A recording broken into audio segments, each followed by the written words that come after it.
ಜಿ5 ಇರುವಾಗ ನೀವು ನಿಮ್ಮ ನೆಚ್ಚಿನ ಶೋಗಳನ್ನ ಎಂದಿಗೂ ಮಿಸ್ ಮಾಡಿಕೊಳ್ಳುವುದಿಲ್ಲ. ಅದು ಸಂಪೂರ್ಣ ಉಚಿತವಾಗಿ. ಅವ್ವ, ಅತ್ತೆ ಮತ್ತೆ ಮಾವಯ್ಯ ಎಷ್ಟು ಖುಷಿಯಾಗಿದ್ದಾರೆ ಗೊತ್ತಾ?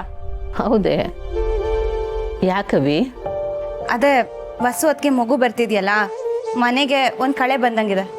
ಮತ್ತೆ ಒಂದು ಹೊಸ ಜೀವ ನಮ್ಮನ್ನು ಬಂದು ಹತ್ಕೊಳ್ಳೋದು ಅಂದರೆ ಸುಮ್ಮನೆನಾ? ಅವ್ವ, ಹೆಣ್ಮಕ್ಳು ಜೀವನ ಮಕ್ಕಳು ಹುಟ್ಟಿದ ಮೇಲೆ ಪರಿಪೂರ್ಣ ಆಗೋದು ಅಂತ ನಂಗೀಗ ಅನಿಸ್ತಿದೆ.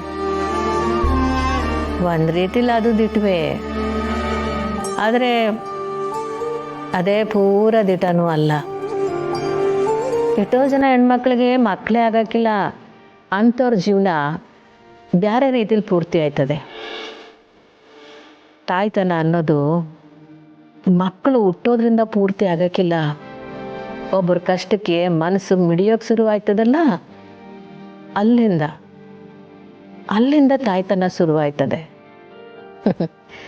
ತಾಯ್ತನ ಅನ್ನೋದಕ್ಕೆ ಗಂಡು ಹೆಣ್ಣು ಅಂತ ಭೇದ ಭಾವ ಇಲ್ಲ. ಅಯ್ಯೋ, ನಾನು ನೋಡು ಯೋನೇನೋ ಮಾತಾಡೋಕ್ಕೆ ಶುರುವಾಗ್ಬಿಟ್ಟೆ.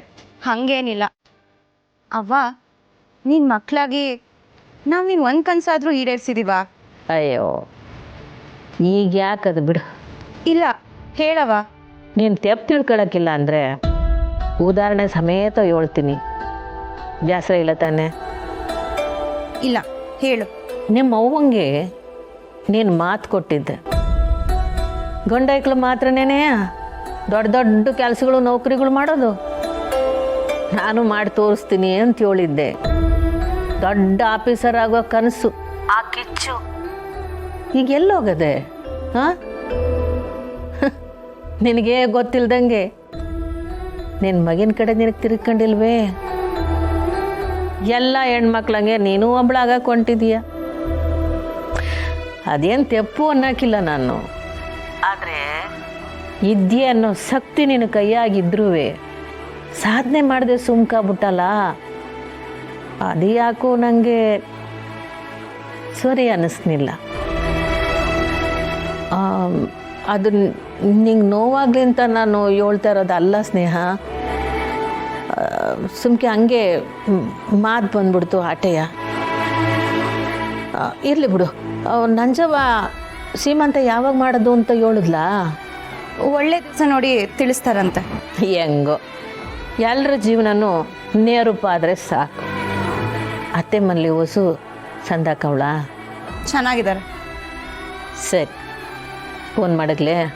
ಸರಿ, ಹುಷಾರು. ಸ್ನೇಹ, ಪುಟ್ಟಕ್ಕಂದ ಫೋನು. ಹೌದತ್ತ. ಹೊಸ ಹೊತ್ತಿಗೆ ವಿಷಯ ಕೇಳಿ ಅವನು ಖುಷಿ ಪಟ್ಲು. ಈ ಕೂಸು ಅನ್ನೋ ಇಸಿಯನೇ ಖುಷಿ ಅಲ್ವೇ ಸ್ನೇಹ? ಹೆಣ್ಣು ತಾಯಿಯಾಗಿ ಬದಲಾಗೋ ಮಾತ್ರವಾದ ಘಟ್ಟ. ಅದ್ರ ಅನುಭವನೇ ಬ್ಯಾರೆ ಬಿಡು. ಜಿ5 ಆಪ್ ಡೌನ್ಲೋಡ್ ಮಾಡಿ ಎಲ್ಲಾ ಸಂಚಿಕೆಗಳನ್ನು ಸಂಪೂರ್ಣ ಉಚಿತವಾಗಿ ನೋಡಿ.